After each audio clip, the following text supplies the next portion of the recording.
Hello, friends. This is the AlphaList podcast. I am your host, Toby. The goal of the AlphaList podcast is to empower CTOs with the info and insight they need to make the best decisions for their company. We do this by hosting top thought leaders and picking their brains for insights into technical leadership and tech trends. If you believe in the power of accumulated knowledge to accelerate growth, make sure to subscribe to this podcast.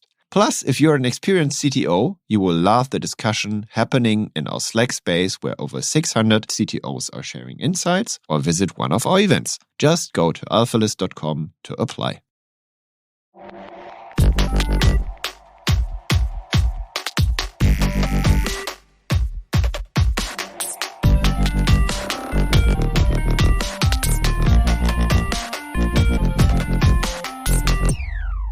Welcome to the AlphaList podcast. I am your host, Toby, and today I have with me David Gebhardt, and David is the currently still CPTO and soon CTO of mobile.de, and mobile.de is the biggest car marketplace, I think, in Europe. Is that correct?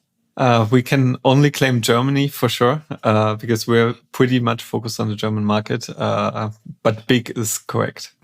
Okay, and you seem to be quite active as a speaker. You're Capital Top 40 under 40.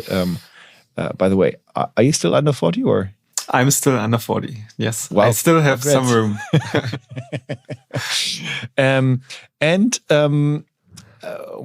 When we prepared, you were still CPTO, and you as I learned, you are still CPTO, but there is a CPO starting soon, and I think as it's a topic that is quite hot, who's responsible for product, who does it ideally, is there the CPTO, is there the CXO, etc. I want to discuss that with you, but maybe let's dig a bit deeper in mobile.de. So mobile.de is part, or was part of eBay, and is now part of I think a private equity conglomerate called Adevinta. Is that correct? Is that a conglomerate? It's a public listed Norwegian company called Adevinta, and we have some private equities as shareholders, but overall it's a publicly listed company. Publicly listed, so everyone can check how David is succeeding in his day-to-day. Yeah, and from looking at the stock exchange, and can buy his or her shares in this beautiful company. Okay. I'll take a look later if I do that. What impressed me when I checked you a bit deeper is that you seem to have a quite active, let's say, career planning or life planning. You did an Ironman last year, which is always a good sign that someone is really active and persistent, and I see that persistence somehow in your CV. Maybe because I knew that you did an Ironman. I don't know, but that impressed me quite a lot. And before we dig deeper in the CPTO versus CTO versus CXO, whatever topic, let's dig a bit deeper in your life. So maybe you can tell us a bit more about yourself and how you ultimately became a geek or nerd. So what is your nerd journey? Then we start off from there. Yeah, first of all, thanks for having me. It's a pleasure to be here. We covered a couple of pieces already. Yes, I'm still under 40. I have still 3 years before the big date. So it still feels quite comfortable to have this capital 40 under 40 thing attached. So I'm David. As you said, I'm leading product and technology for mobile.de, Germany's biggest car marketplace. A pretty known brand in Germany, maybe not throughout the world. But as we were part of eBay, we could use this household brand basically for also hiring talent.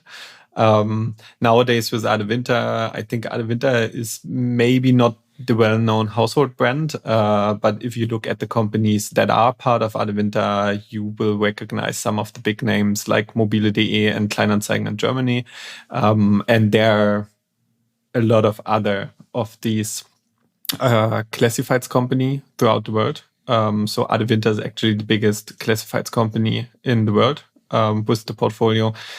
So we're in good hands as being part of a portfolio that is actually like-minded in terms of what we do and how we do it. I personally, as you said, I'm a little bit into sport, a little bit less this year than the year I did the Ironman. But still, this is like one of my favorite hobbies. And apart from that, I'm a family father, a father of two, and live near Berlin, to be quite accurate with that. And enjoy leading product and tech, basically.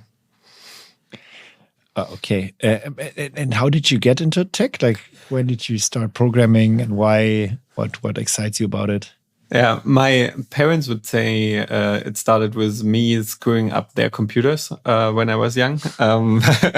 That's maybe one side of looking at it. I think the real journey began with basically playing games and then wondering, how do you actually build those games? And I think my exploration started with something called RPG Maker 2000 or something, where you could basically build easy role-playing games with kind of a little bit setting the scene, and it was always a mixture of creating the graphics, creating the code, and all of that. So I went a little bit deep into that, and then obviously was pretty open to then take the informatics courses at school, where we started with beautiful Delphi, I guess, was the programming language,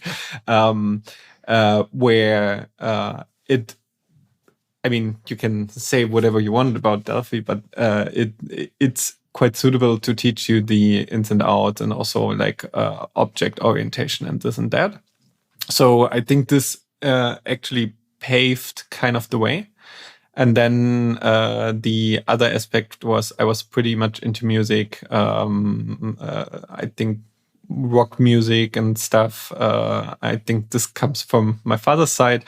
And this led to being fan of bands, and then building websites, and then ending up having official websites for Finnish rock bands and these kind of things. Oh, really? So with bigger communities, and basically building a lot of the stuff on my own, which nowadays you would just take, I don't know, Wix.com or something.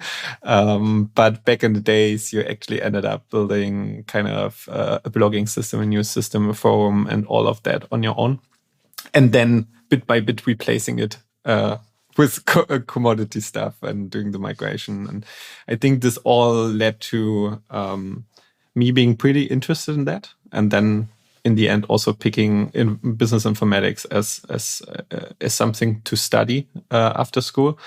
And I think this all was the realization that you in your room, in your home, can actually build something that reaches hundreds and thousands of people, and kind of brings people together and makes them experience something together or solves a problem. And I think this is the fascination I still have with that. Of course, with mobile.de on a little bit bigger scale than what I did back in my bedroom in my parents' house. But still, it's the same fascination to kind of reach 18 million people a month.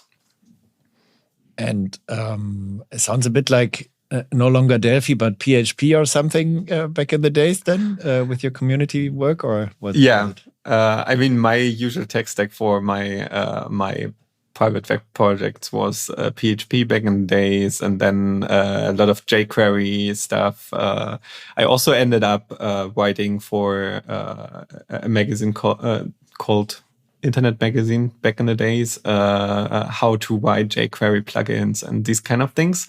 So I was also deep in the jQuery bubble back in the days. Of course, tech stack and mobile is a little bit different, but I think PHP and sometimes PHP is attached not only to like positive sentiments if you talk to other tech professionals, but I think there's a truth to if you installed basically the SAMP, or how it was called back in the days, on your local machine. PHP came out of the box. With every managed web server, you have PHP out of the box, and so the entry is quite easy. And if you look at the global internet and what is actually powering the global internet, I think PHP still plays a big role. And absolutely. I don't know, like whenever I would have the chance to, I don't know, start something from scratch where I would actively be coding. Oh, well, no, let's rather say where I would be CTO and not be coding, but be involved in hiring the team, etc. I think PHP would still be a valid option, as you have lots of choice frameworks, developers, and it's very popular. Still, it's not the most beautiful thing, so I kind of migrated to Ruby at a certain point. No, not at a certain point, but in 2006 when Rails initially came up. But yeah, I mean, what would you start with if you could start today? Like, I don't know. Yeah. Most likely you have your Java shop or something, I'm guessing. Yeah. But yeah, I mean, Node.js, PHP, it's kind of the different path, but a valid one. Yeah. But still, it feels like if you talk to someone and basically mention like you're kind of a PHP fan, it still feels you have to basically argue for the fact that this is a valid choice. Yeah, you have to justify. Where it's much easier with other tech stacks, and it's interesting if you then look at the global internet population and how much is actually done in PHP.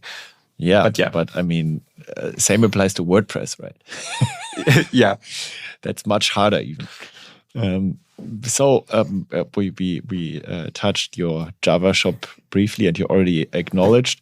But what is the tech stack like? I mean, what is special about like building a big classifieds business? Is that the search, or where's the secret sauce? What's your tech stack like? Maybe 3 questions in one.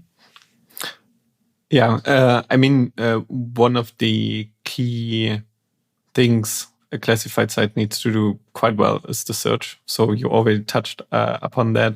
For mobile, we have a service-based architecture. I think this is also not the biggest surprise nowadays. The web apps are React and Node.js. The services themselves are mainly Java-based. A little bit depends on the use case. And then database, also pretty straightforward. Back in the days, MySQL with AWS, you're more, or basically it's Aurora then. And then MongoDB, a couple of special use cases with Cassandra, Elasticsearch, depends really on, do you heavily read or write? And for messaging, Kafka, RabbitMQ. So I sometimes say it's kind of straightforward. You could also call it a kind of boring tech stack. I think one of the main reasons for these kind of decisions is access to talent, and also we experienced some years ago when we shifted ownership between teams. That can be pretty hard if you go really crazy with certain things, and it's the same.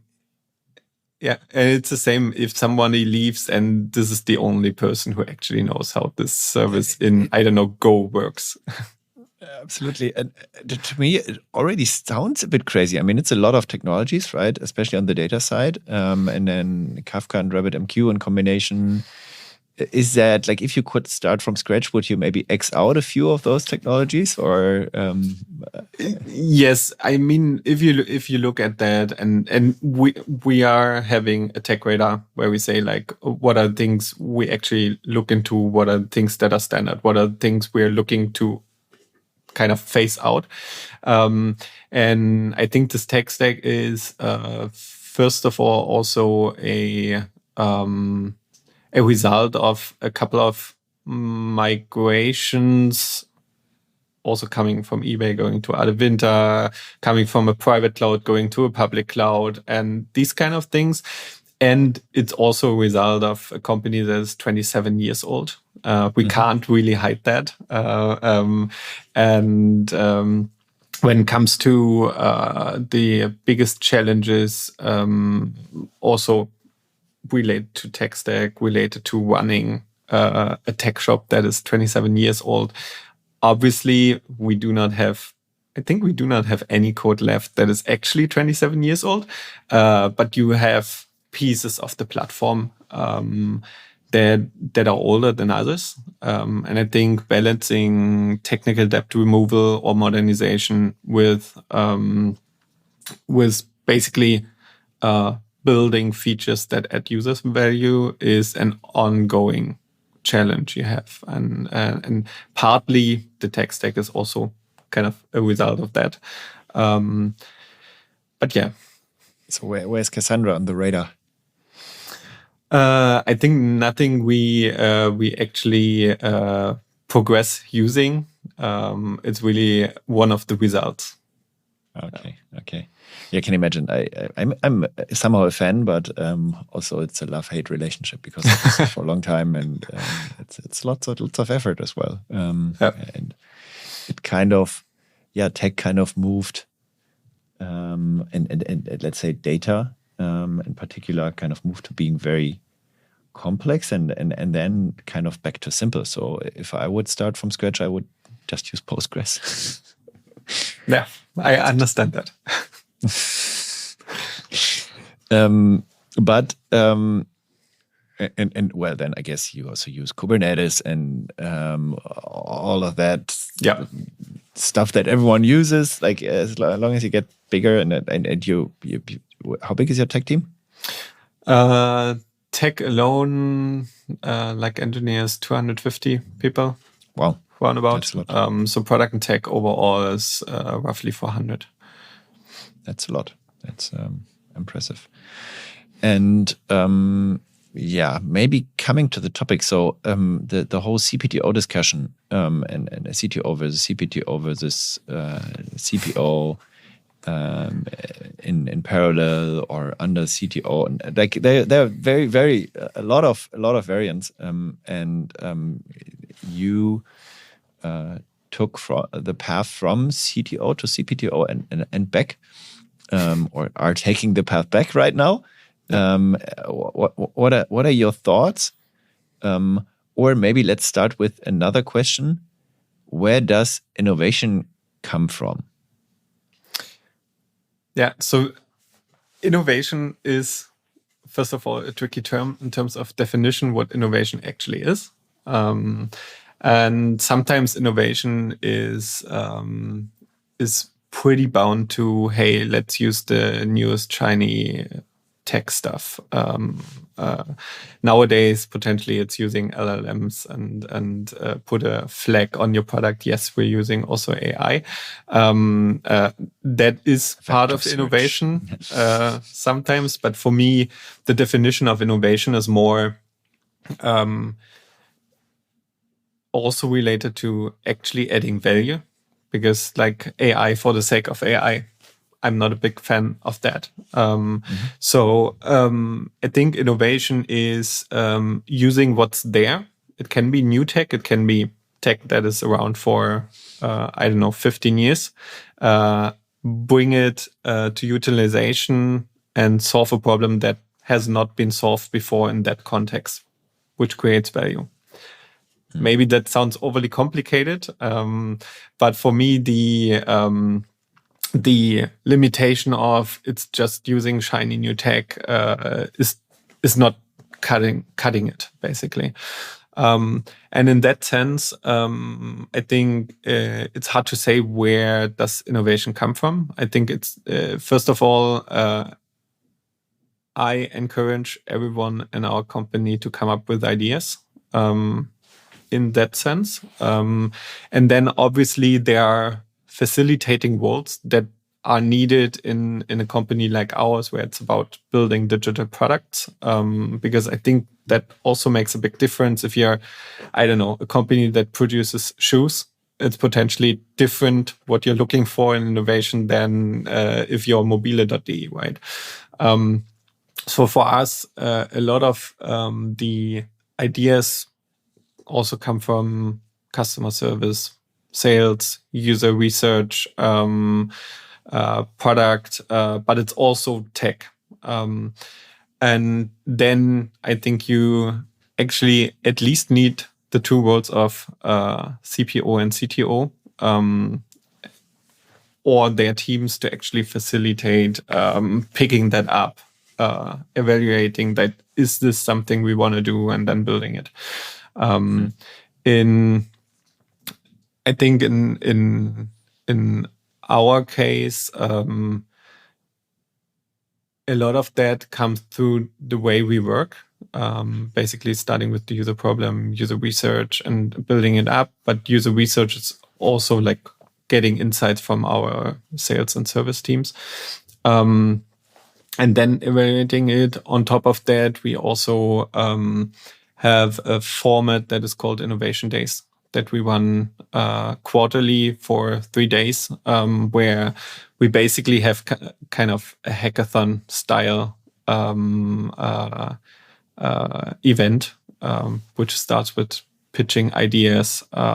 Usually we set kind of a theme for the Innovation Days, and then ideas are pitched, teams come together, and also new combinations, and then work for 3 days, where in 3 days, you might not end up build a fully fledged production-ready product, but you actually have quite a good sense for, okay, if we take this and basically bring it into our like standard OKR processes, this might be something we can move forward with, and that's like my take on it.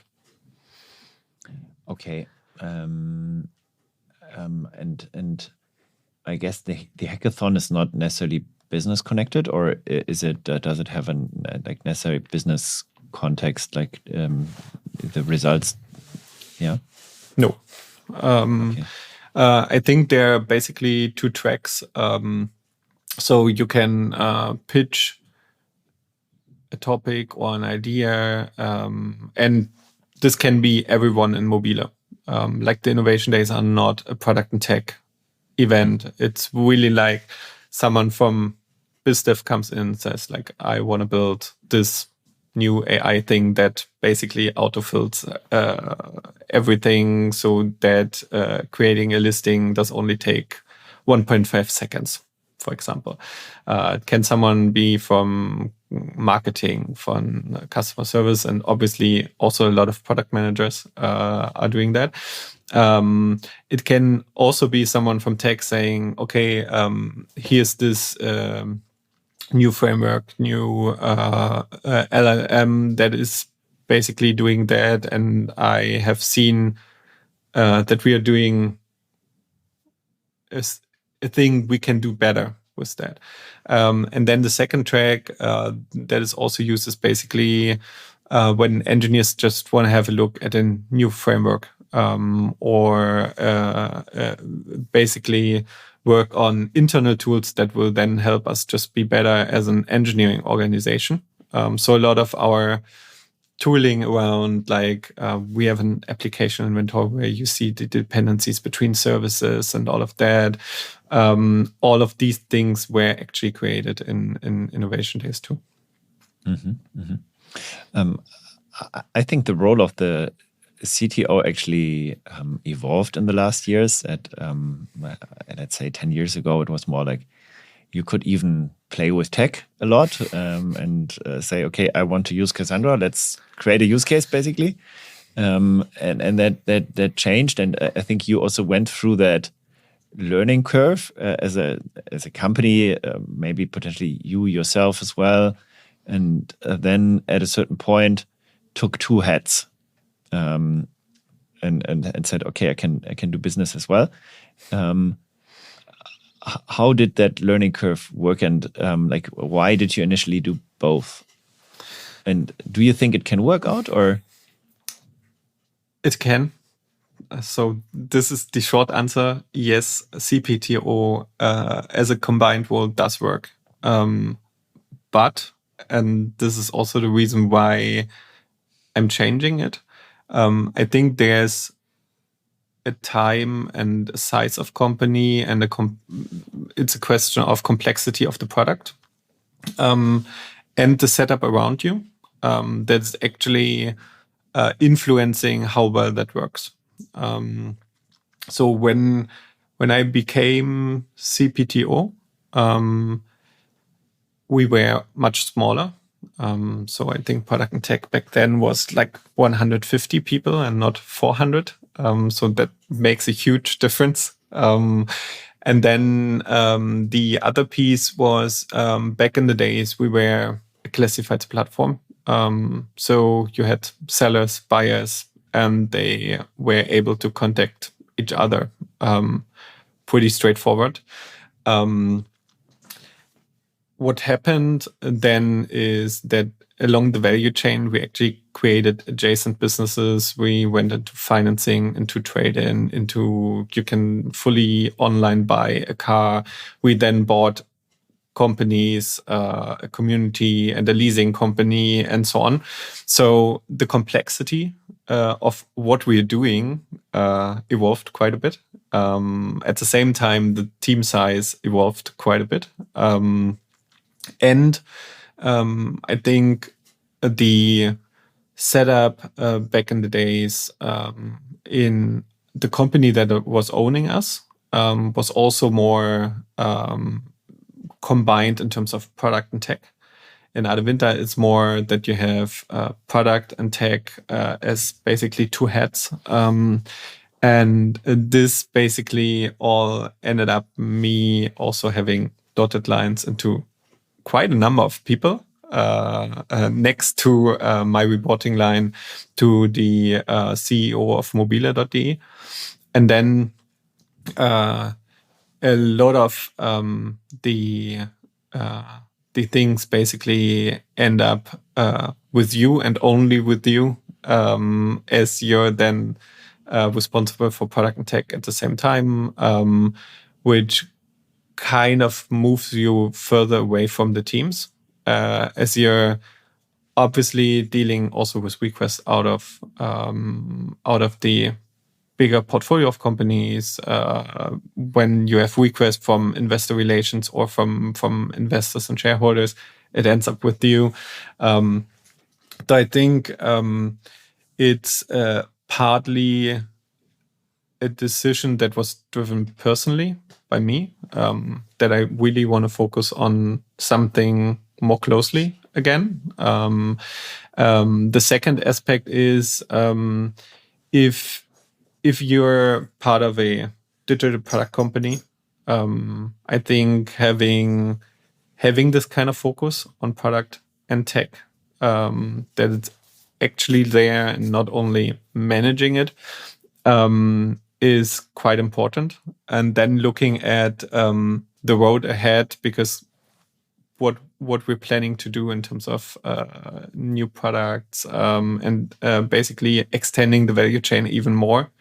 I think someone who can actually focus full time on product is pretty important for us. So it's also about the phase we're in right now. But, and this is, I think, the counter argument,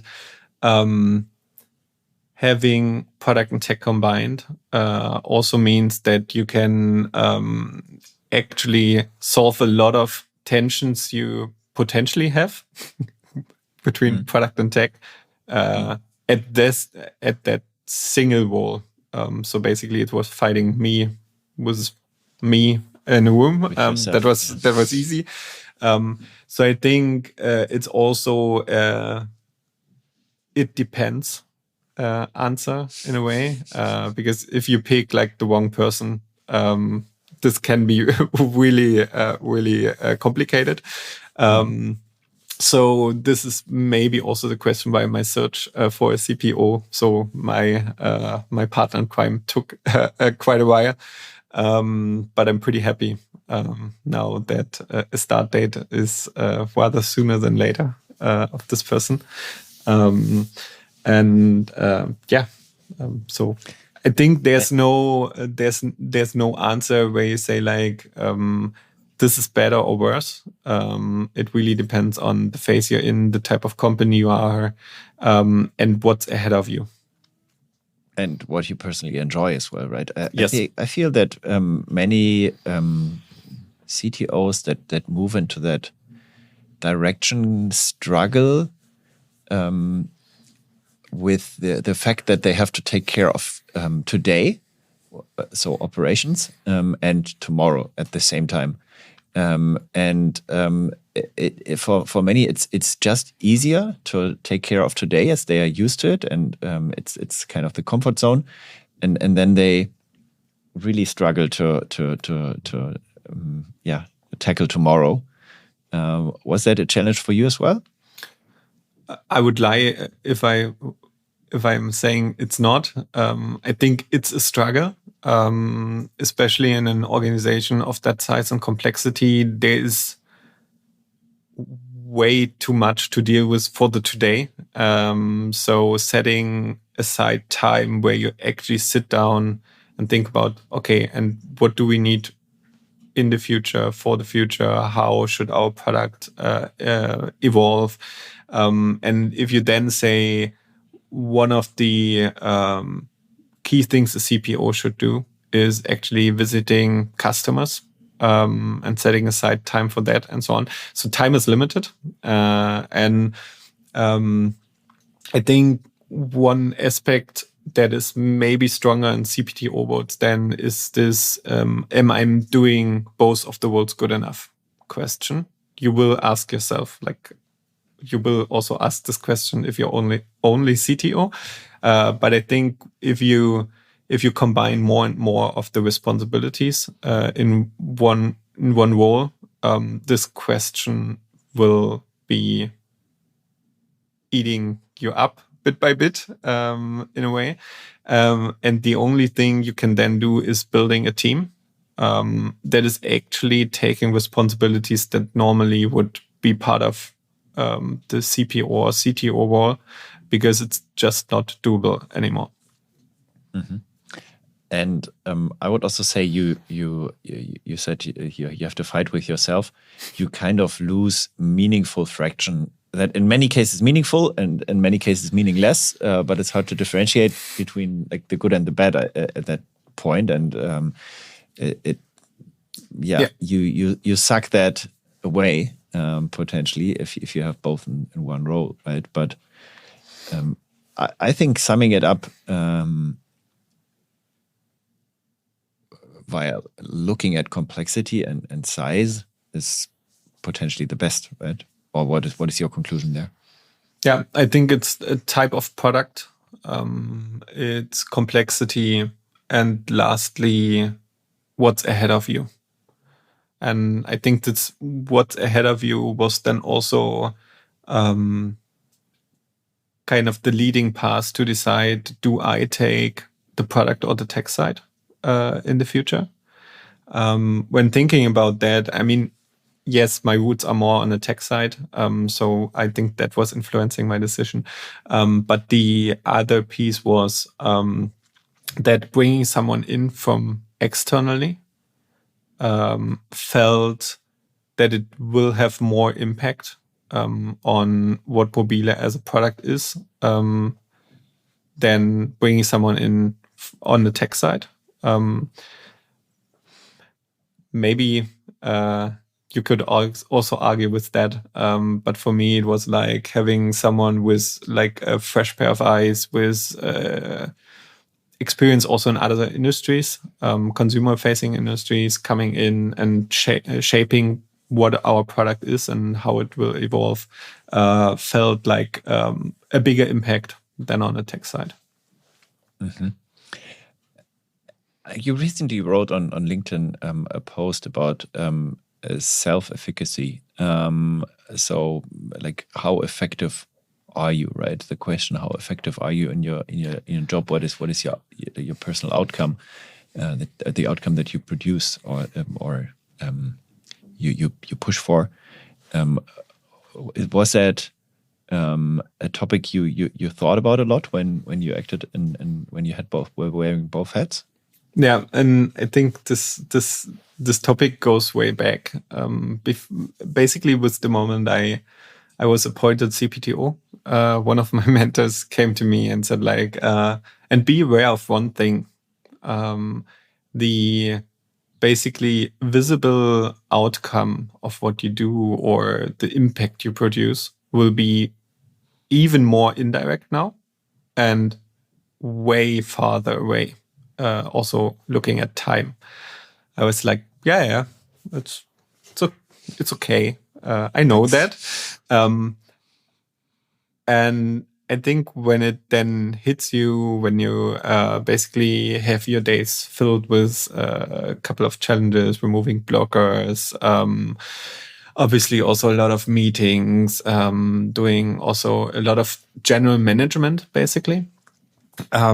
Sometimes you wonder, like, what did I do the whole day? And did it actually had any meaningful impact? And I think this self-efficacy is then kind of eroding a little bit because you do not see like the real result. Like you're not writing code and then basically see what it does. And I think this is something that where I got better in dealing with it. But still, I think, and I know that I'm not alone with that, is something that's still there. And there are days where it's bad. And there are phases where you can then really see like the progress that you create also in basically setting up structures, removing blockers and so on. Or sometimes asking the right questions. It's sometimes as easy as that. But there are also phases where you look back and say, like, what is it actually that I'm doing for making things a little bit better? And what helps, and this was part of the thoughts I shared. It doesn't necessarily only come from work. So sport is also my antidote basically to that, because you put work in, you see an outcome, you can measure it, that's good. The other thing I think that helps is kind of having a logbook of things you actually accomplished. Can be small things, big things, can be feedback from someone, but actually basically making it more visible, because otherwise like weeks and weeks basically just go on. And if you then look back, it's just too much. And sometimes you also miss the signals that you actually progressed. And so this became part also of I mean, how I plan my life is maybe a little bit too much. But setting aside a little bit of time to reflect, and basically seeing what did I do, what impact did that have, actually helped me to overcome that in a bit at least. Mm-hmm. So you write a journal, basically, a success journal, or yeah, it's about achievements and appreciation, because in a way, we as we speak are in a lucky position in our lives, where we live, how we live, that we were able to learn a lot, to have a good job, have a healthy family, and so on. So it's also a lot of about appreciation of things, because also that connection you can lose quite soon and be grumpy about stuff. But if you zoom out a bit, you actually do not have a real reason to do that. And then it's basically also creating transparency for myself, what impact I have and what I achieved. And this can be on job, this can be other goals I set for myself. But basically writing that down, not on a daily basis, but weekly, bi-weekly, something like that. Do you have other habits that to kind of be more effective and have impact? I mean, there are a couple of things. So I'm a zero inbox guy. If that's a habit. I really hate that. Unread emails or badges on apps which there's like 1,245 unread emails. This would kill me. So I perceive myself as pretty structured also on that. And also how I deal with follow-ups and setting aside time to actually do the follow-ups. And then the other thing is, in the sense of getting things done, I also set aside time, 3 days a week, a little bit of time to actually then do stuff, and also use timeboxing to actually get something out of the door and not procrastinate for an hour and then wonder where the time went. So you plan tasks in your calendar essentially. Yeah. Okay. Yeah, that makes sense. I'm on the let's say on the step before that. That I use a tool called Reclaim AI. I don't know if you know that. Yeah. Basically plans my day and my one-on-ones, etc. And yeah, every once in a while I add a time box for something, and focus time is also there, but it's often eaten up by many things many other meetings I do. And I don't say that I'm not basically then also using the time to schedule a meeting on top of that.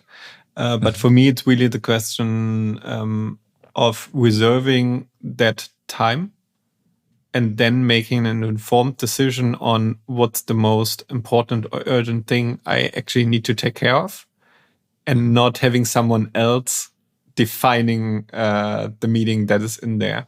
So it's basically, I think reclaim is a good term for that. Even though I'm not using the tool, it's really claiming the time and then basically being in charge of what happens there based on my priorities. Yeah, I actually at a certain point decided against Inbox Zero. So I was also infected, but I decided against that because I just realized, okay, yeah, others kind of have control over my time, like more than I do. So just writing me an email that I urgently want to treat it like a hot potato and want to get rid of it, ideally.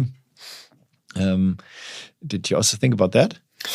Yeah, and Inbox Zero in my definition is not that I need to reply in 5 seconds. And Inbox Zero is my goal for like end of the day and end of the week. For me, it's really like delete, archive, follow up, or answer immediately. So this is only one option for me. I think Inbox Zero became increasingly complicated when basically 90% of the communication moved to Slack, because then it's really complicated. But I think the most used Slack feature from my end is remind me later, and then really setting the time where I'm then actually dealing with things, or mark as unread is also quite heavily used. Yeah, and then it's really also what I'm trying not to do is jumping back and forth between email, Slack, and the actual thing I'm trying to do every 5 seconds, but really trying to set aside time to do that. I'm not Slack time. I'm not 100% successful with that, but at least I try. It's hard if you have like different tools for different purposes, and I tend to treat Slack as kind of ephemeral communication, and also tell everyone, hey, if you want something like really serious, then write me an email. And that's working much better. Like recently, like let's say in the last 3 years, WhatsApp and Signal and other messengers kind of also entered the room, and people use that as a shortcut to your brain. How do you live with that? This actually does not happen in a business context. I think there are only a couple of people that actually write a WhatsApp, and usually then it's something urgent, but it really happens rarely.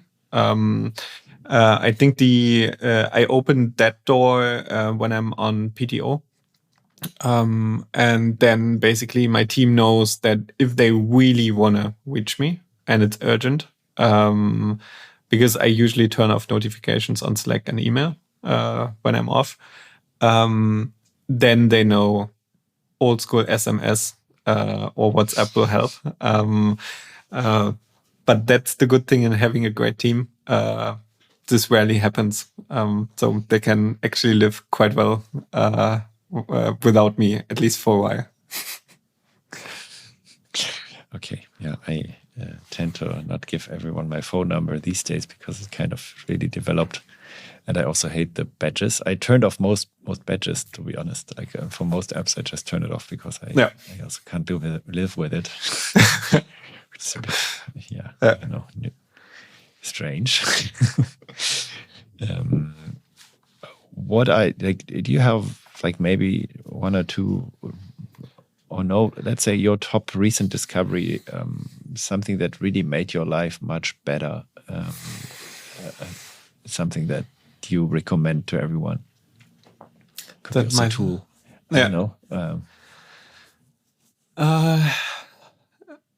Maybe not a new tool, but a tool I only started using myself a couple of weeks back is Calendly. I know it sounds so stupid, but I mean, to not having to discuss like when is the best time to actually meet. If you're dealing with external parties, this is a lifesaver. So that's at least saved me a lot of time.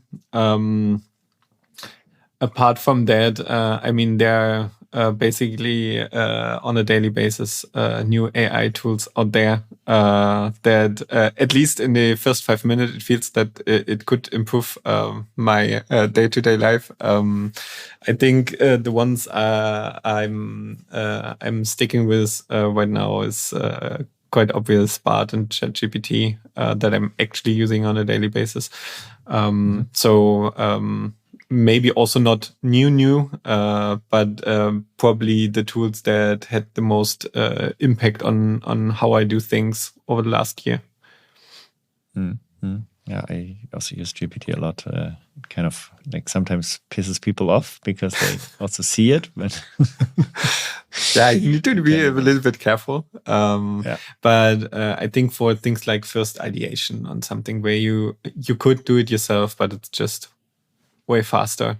If you need a list of criteria to do a benchmarking on something, then there's no way around being as efficient as using ChatGPT for like a first draft and then go from there, right?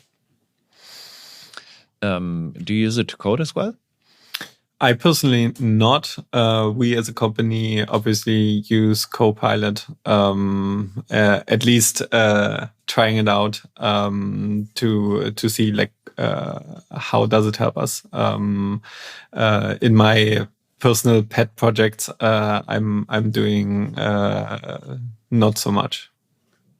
So you have pet projects? You still do programming, or? Yes. A couple of small ones. I think the one where I where I constantly do stuff is home automation. This again comes back to typical CTO topic. Yeah.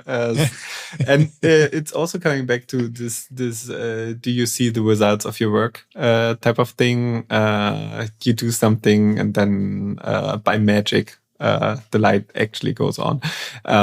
So I think my home is pretty automated, and I like to add stuff and yeah. So, and there's always something new to explore, right? Yeah, absolutely. How's the WAF, the wife acceptance factor? Quite high. Really? Oh. Yeah, it's it's still quite good. And also when I'm doing that, my kids got interested in that, and obviously maybe also as CTO, you ask yourself the question: when do I start teaching my kids how to code? And then you start with, I don't know, Scratch, Code Monkey, and these kind of things. But then they saw me doing stuff in this home automation stuff, and this is something they can actually experience quite directly. So they actually like that a lot. So it's the acceptance factor of the whole family, actually. Okay, cool. Yeah, you have to tell me more about it later. I'm also in that tunnel. I still have, so thanks a lot for the discussion. I still have let's say, closing surprise for you. I actually, so one of the founders of mobile.de, Ralf Prehn, told me about a piece of code that is 27 years old and still in mobile. It's in the search, and it's you can actually submit a hidden field to the server and tell the server like where you want to travel. So name of a person. And we use David Gebhardt and to which time you want to travel. And then like mobile.de can make you travel back in time to now, the year 2006. Let's imagine we travel to the year 2006 when you did the IBM university program. So dual studies, I guess. And we can observe yourself for a while, working hard already, totally into coding, still addicted to self-HTML, I guess. And you now have the chance to whisper something into young David's ears. What would it be? That's, first of all, that's a cool feature. I will look that up and make sure I find out how to use it myself. The fun part of the answer, David, stop programming in ABAP on the SAP platform. Because this was also one of the internships I did in IBM. That's a really weird thing. A more professional answer to that maybe is be open to take more risks. I remember that during my master's degree, together with a friend, we actually joined a startup challenge and had quite a good idea and did just not follow through. And I think founding a company, looking back, is maybe easier earlier than later. So, and this is still on my list, basically. So 2006, David, maybe be open to explore that sooner than later. Yeah, that would be my advice. Yeah, I can recommend founding as well. But you're still under 40, so that's it should be a no-brainer. Go for it. So yeah, thanks a lot for the discussion and the insights. Looking forward to maybe see you in person at a certain point in Berlin or Hamburg or whatever. Looking forward to see like how it will work out with your new old role and what Adevinta will actually come up with in the next years. Yeah, thanks for having me, and I'm also looking forward to all of that. Have a great day. Bye. You too. Bye. Thank you for listening to the AlphaList podcast. If you liked this episode, share it with friends. I'm sure they love it too. Make sure to subscribe so you can hear deep insights into technical leadership and technology trends as they become available. Also, please tell us if there is a topic you would like to hear more about or a technical leader whose brain you would like us to pick. AlphaList is all about helping CTOs getting access to the insights they need to make the best decisions for their company. Please send us suggestions to cto@alphalist.com. Send me a message on LinkedIn or Twitter. After all, the more knowledge we bring to CTOs, the more growth we see in tech. Or, as we say on AlphaList, accumulated knowledge to accelerate growth. See you in the next episode.